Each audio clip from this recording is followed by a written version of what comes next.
Bonjour à tous, aujourd'hui on se retrouve pour une actu réfractaire un petit peu spéciale puisqu'on va parler de cette interview choc sur TF1 qui a eu lieu devant des millions de spectateurs de Gabriel Attal. Alors, je vous explique.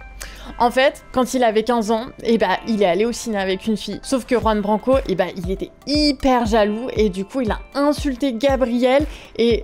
J'ai vécu un déferlement d'insultes et d'injures. Ça a duré plusieurs mois et ça a été très violent. Non mais je déconne, hein. On va parler de la guerre au Moyen-Orient, on a 3 jours à rattraper, donc il y a pas mal d'informations. Et pour rappel, si tu aimes ce contenu, tu peux le soutenir en t'abonnant à la chaîne, en commentant et en finançant notre indépendance et notre développement sur notre page Tipeee. Alors on va commencer avec les nouvelles du front. L'armée israélienne continue son avancée dans la bande de Gaza et a annoncé qu'elle serait demain à l'intérieur de la ville de Gaza. On a pu voir aussi des échanges de tirs entre l'armée israélienne et le Hamas, mais c'est compliqué d'avoir un vrai retour fiable de ce qui se passe sur le terrain. Et pour préparer cette entrée à Gaza, l'armée israélienne, elle a encore une fois intensifié ses bombardements avec des dizaines de morts palestiniens dans la nuit de dimanche à lundi. Des infrastructures ont été visées, comme des panneaux solaires, un château d'eau et des installations téléphoniques. Mais aussi sur la dernière université de Gaza encore debout, il y a eu des bombardements une nouvelle fois sur une école de l'ONU avec des enfants présents à l'intérieur, et à nouveau contre des convois hospitaliers qui allaient vers le sud de la bande de Gaza pour évacuer. Et il y a aussi eu des attaques sur des ambulances à l'entrée d'un hôpital de la ville de Gaza et un probable bombardement au phosphore blanc. Une attaque aussi contre l'Institut français à Gaza et une attaque contre les bureaux de presse internationaux, dont l'agence France Presse, alors que des journalistes avaient bien prévenu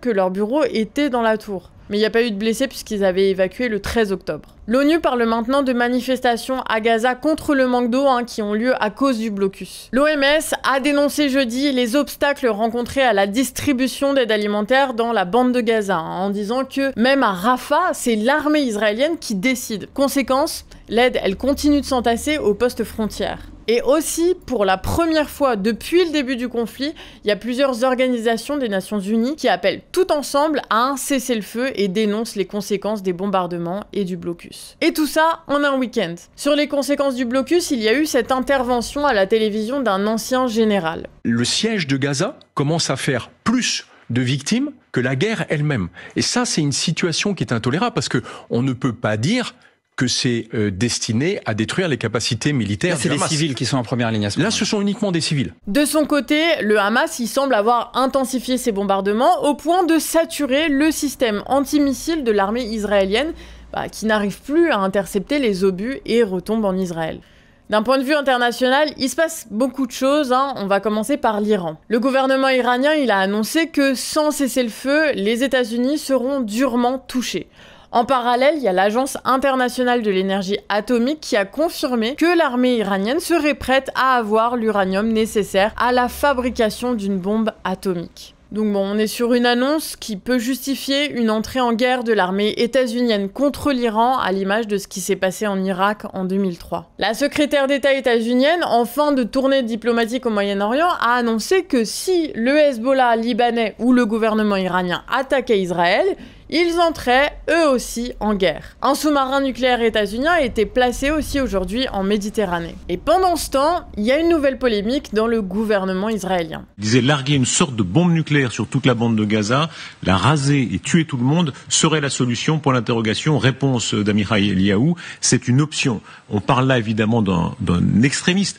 Mais il est ministre. Alors il est suspendu, la formule est un peu ambiguë, il est pour l'instant suspendu des réunions du gouvernement. Il n'a pas tout à fait sauté. Problème, du côté libanais, ça chauffe aussi. Il y a eu un renforcement des bombardements entre le Hezbollah et l'armée israélienne, avec la mort d'un civil israélien, avec comme réponse le bombardement d'un village libanais, puis l'assassinat de 3 enfants et de leur grand-mère au Liban suite à une frappe israélienne. Donc bon, on a des meurtres de civils qui bousculent beaucoup les populations et qui pourront justifier à leur tour de nouvelles frappes. On est dans une escalade de la violence, clairement. Du côté de l'État turc, ils ont annoncé leur rupture diplomatique à nouveau avec Israël et ont annoncé leur volonté d'accueillir 1000 blessés palestiniens, notamment ceux qui étaient soignés contre le cancer dans l'hôpital turc de Gaza, aujourd'hui à l'arrêt suite aux bombardements et aux pénuries. Le royaume saoudien, lui, annonce une cagnotte pour les Palestiniens et d'après les rumeurs diplomatiques, des pourparlers seraient lancés entre les États européens et l'État russe pour un accord de paix afin de rediriger les armes vers Israël. On passe maintenant à la France. Suite à son voyage en Jordanie et en Égypte, Emmanuel Macron avait annoncé l'envoi au large de Gaza du second plus grand navire français. Un navire hospitalier avec 2 blocs opératoires et 60 lits pour les civils palestiniens. Sauf qu'on a appris récemment que ce navire ne peut prendre en charge que 2 blessés et 2 blessés graves. Donc en réalité, le bateau il a été envoyé sans médecin et sans matériel. Mais contre la polémique, le gouvernement annonce qu'un autre navire, cette fois-ci équipé, sera envoyé à la mi-novembre, soit plus d'1 mois après le début des bombardements. On a eu aussi cette déclaration de la ministre de la Guerre française, encore une fois, 1 mois après le début des bombardements. Nous avons collectivement la responsabilité de répondre fortement à la catastrophe humanitaire qui se déroule sous nos yeux et de le faire maintenant, sans plus attendre. Un peu en retard, hein. Macron a aussi annoncé l'organisation d'une conférence humanitaire à propos des civils palestiniens le 9 novembre à Paris. Le journal El Mundo a interviewé récemment des mercenaires employés par l'État israélien et qui sont payés, accrochez-vous bien, 12 000 € par mois, y compris des Français qui ont déjà participé à ce genre d'opération pour le compte de l'État ukrainien. Quant au couple moldave arrêté après avoir fait des croix de David, on a appris que leur action a été commanditée, mais on ne saura pas par qui, puisque l'enquête a été classée sans suite. Tout ce week-end, il y a aussi eu des manifestations contre la guerre, et ça partout dans le monde. En Californie, les manifestants se sont rassemblés pour empêcher le départ d'un navire livrant des armes à l'État israélien. Des manifs massives à Londres, à Berlin, à Washington, à Tokyo, à Oslo, en Indonésie et même devant la Maison-Blanche. En Israël et à Jérusalem aussi, et même devant la maison de Netanyahou de la part des familles des victimes qui réclament une autre stratégie que la guerre totale pour libérer les civils. Et pour les manifestations en France, on vous avait demandé il y a quelques jours de nous envoyer des vidéos de vos manifestations et vous avez été plusieurs dizaines à participer et du coup on va voir ce que vous nous avez montré. Alors ça commence s'il vous plaît avec les manifestations de San Francisco où tu as un auditeur qui nous a envoyé ça et même à Brioude dans le 43 au sud de Clermont-Ferrand avec 8000 habitants, ils ont fait une manifestation à une petite centaine quand même. Mais il y a aussi la ville de Montpellier, des photos de Lyon, Angers, la ville des youtubeurs là, tu as Grenoble, à Marseille aussi on a eu une vidéo qui montrait que l'ambiance était très sympa.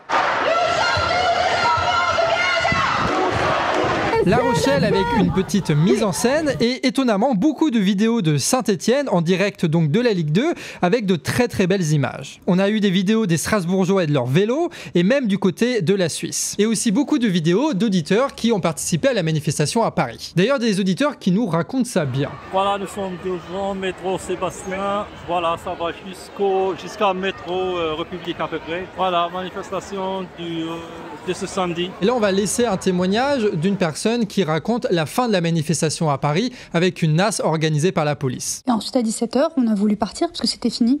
Et là, on s'est fait enfermer, en fait, on s'est fait bloquer. C'est pas légal. En fait, comme vous pouvez voir, c'est comme si on était pris au piège. Tout était enfermé autour de nous, ils ont tout barricadé, on était complètement bloqués. Après ça, on est resté debout pendant 4 heures, de 17h à 21h. On était entassés les uns sur les autres, il y a eu des malaises, il y a eu en fait des gens qui faisaient des crises d'angoisse. Et donc en fait, il nous disait que si on voulait sortir, on devait payer une amende de 135 €, mais personne ne voulait payer forcément. Et donc on disait soit on sort tous, soit on sort pas.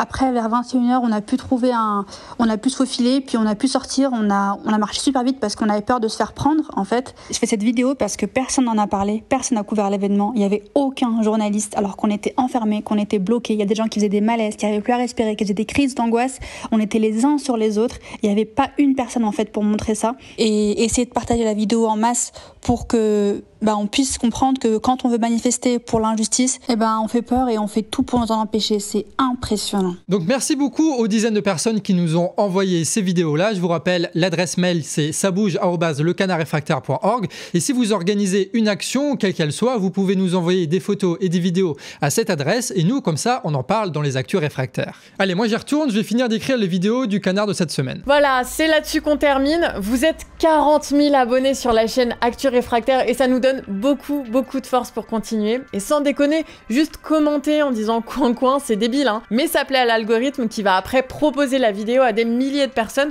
donc ça vaut le coup. On fait maintenant des versions 1 minute des quotidiennes disponibles en short, donc sur Instagram, si ça t'intéresse. Tous les liens sont en description. Moi, je vous dis à demain pour la prochaine Actu Réfractaire. Ciao!